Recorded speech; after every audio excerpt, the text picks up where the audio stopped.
170 is what percent of 580?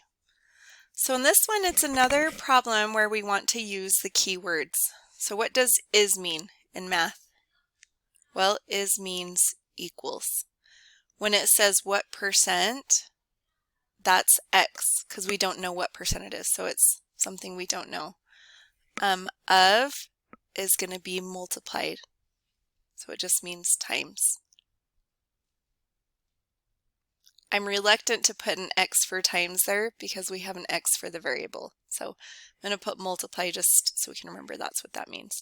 So we're just going to translate this into an equation. So we have 170 is equals, what percent is just going to be X, of is multiply, and then 580.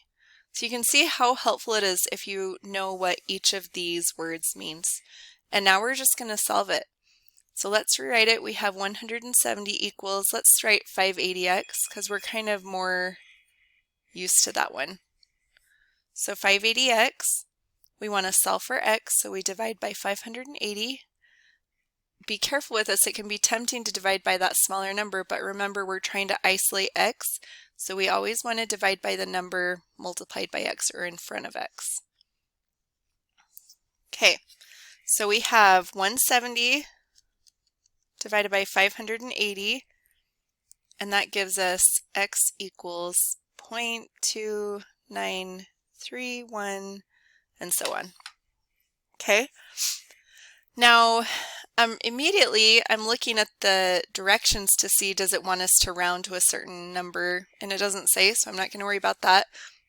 But I do know it says what percent, and this is in a decimal form. So we need to change this to a percent. Basically, we're multiplying by 100 to change it to a percent because percent is parts per 100. So when we multiply by 100, basically what that does is moves the decimal over to the right twice.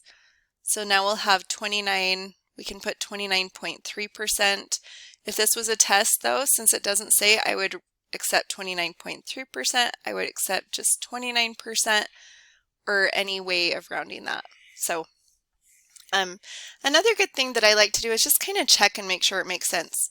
So 170 is 29% of 580. I think that seems like ballparking it. I think that seems pretty close. If it was 0.29%, I'd think, something's wrong, we need to change it. So once again, learn the words so that you can translate it into an equation and then solve the equation. And if it's asking for a percent, make sure to change from a decimal to a percent.